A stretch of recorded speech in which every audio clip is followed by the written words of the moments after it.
Show the camera, show the camera. Oh my god! What? I don't understand.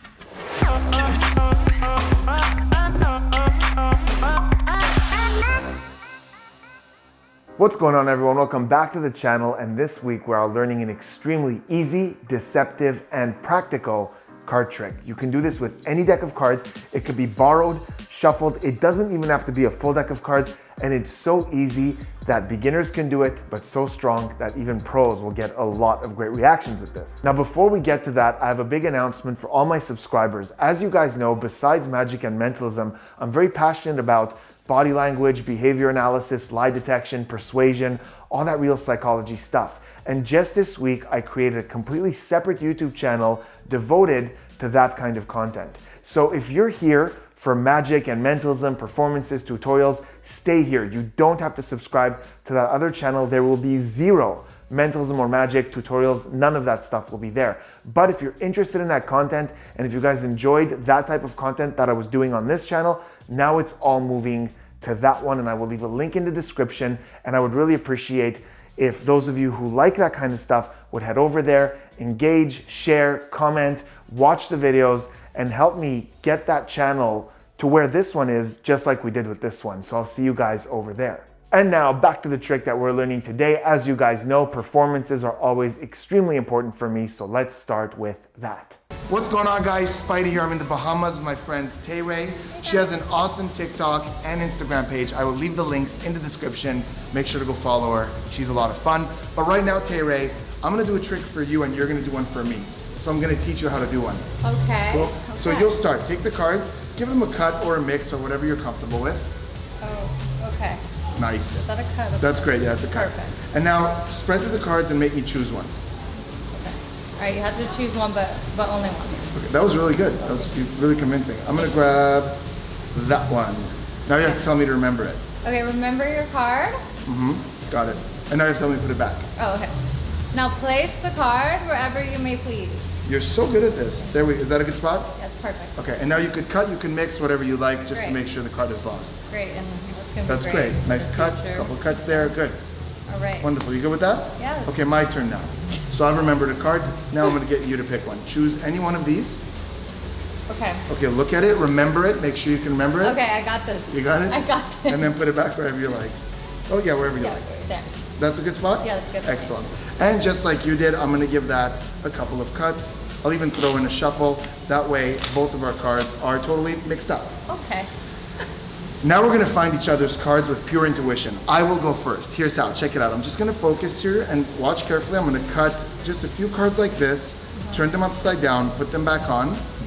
Now I'm gonna cut a bunch more, flip them upside down, put them back on. So totally randomly, I have cut to, let's see here, this card over here, right?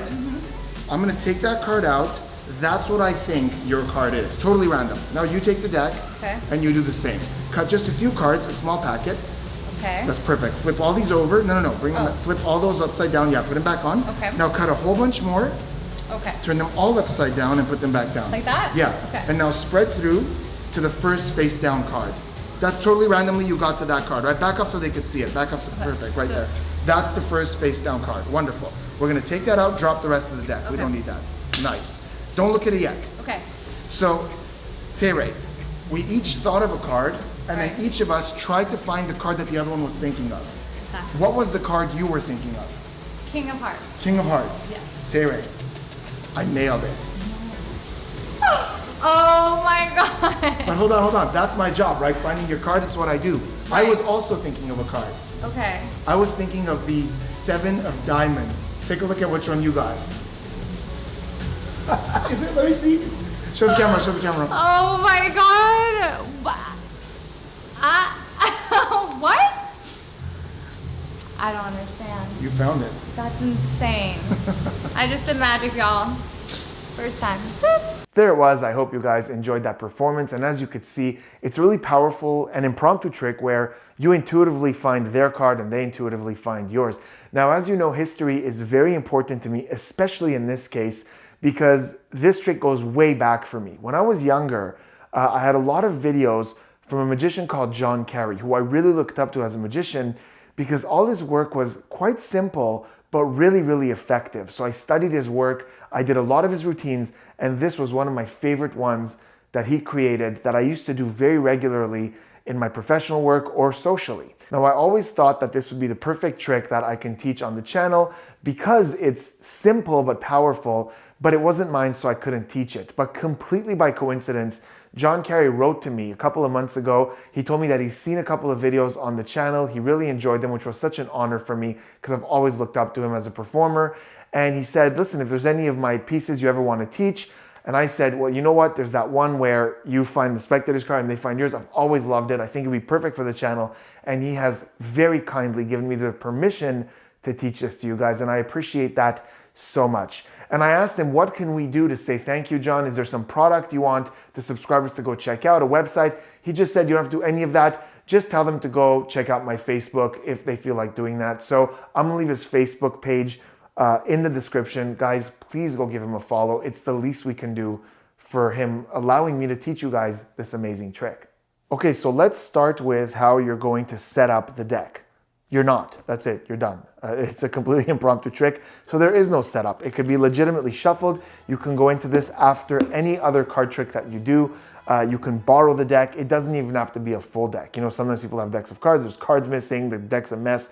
It really doesn't matter. You're going to be fine. So the deck is shuffled and the presentation is actually quite a little bit up to you. John, in his original presentation, does a very classic do as I do plot. So he says, okay, I'm going to do stuff with this deck and then you're going to follow along. So he takes the cards, he mixes them, he gives them and they mix. Then he cuts and they cut. Then he has them choose one and then they have him choose one. So they're following what he's doing. I like to start with this in their hands. I want them to remember that it began with it in their hands and I have them mix and I have them shuffle. So it's super fair. And I kind of guide them through it. I like to have a little bit of fun with this, like you saw in the performance, sort of like guiding them through the steps of being a magician. So I say, okay, mix the cards, shuffle them up. Now spread the cards and have me choose one. So ultimately, they're going to spread the cards and they're going to have you choose one.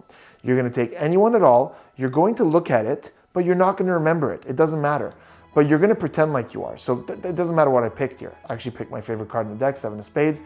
But it doesn't matter. You're just going to look at it. You're like, okay, I got it. Now tell me to put it back somewhere. And you can instantly forget that card. It doesn't matter. Now you're going to do the same to them. So you're going to take this. Oh, by the way, you tell them to shuffle. After you put your card back, you tell them, okay, now shuffle it up, make sure it's lost.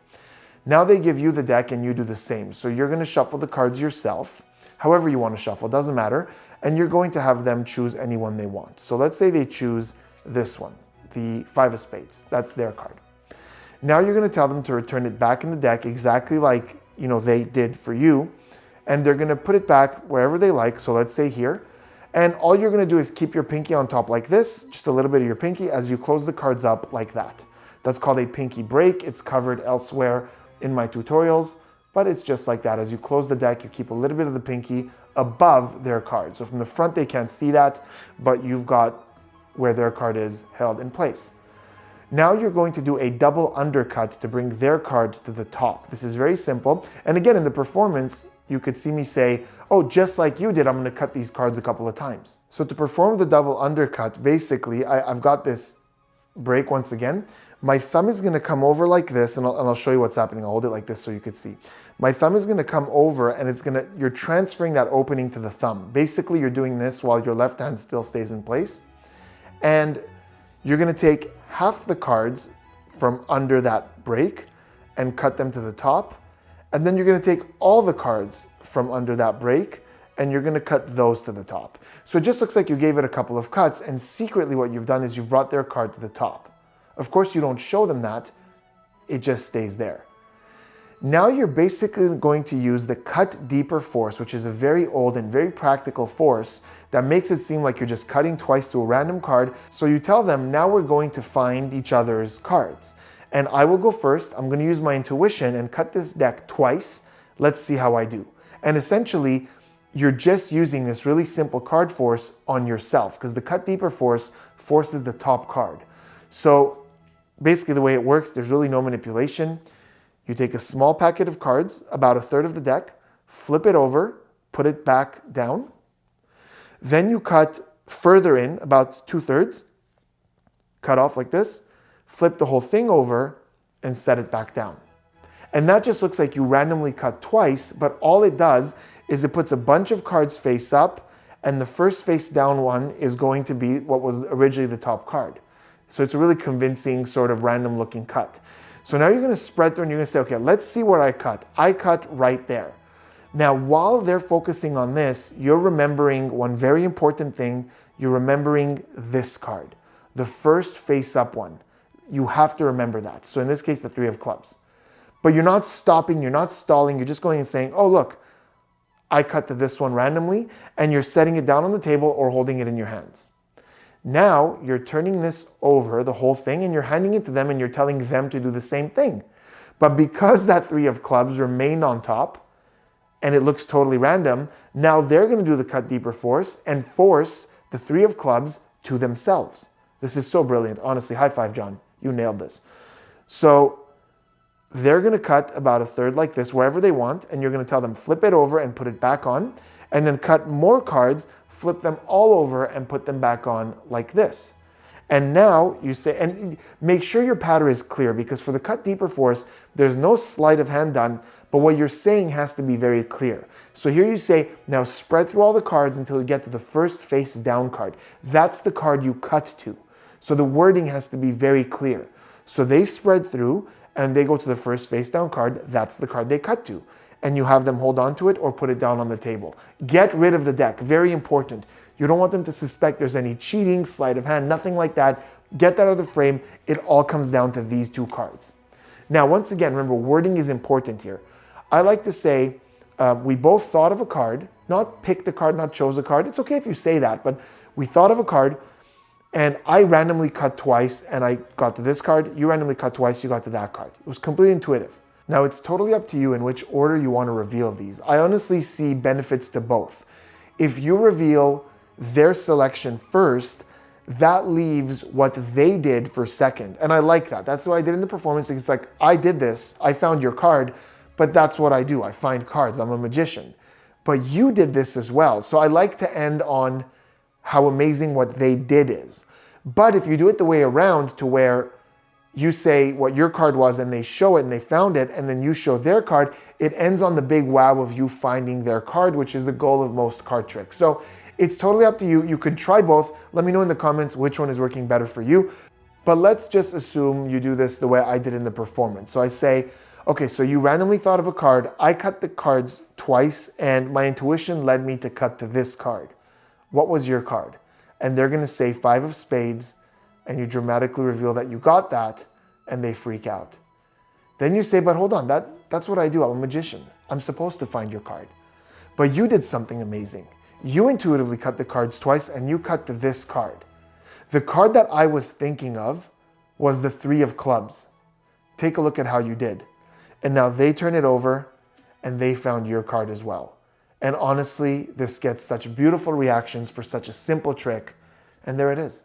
So there it was, guys. I hope you enjoyed this, and I hope you're going to use it to get some amazing reactions out there. Let me know in the comments, as always, what you thought of this. And don't forget to go check out the new channel if you're interested in learning lie detection, body language analysis, persuasion, and real psychology tools that can help you in performance or in your day-to-day life.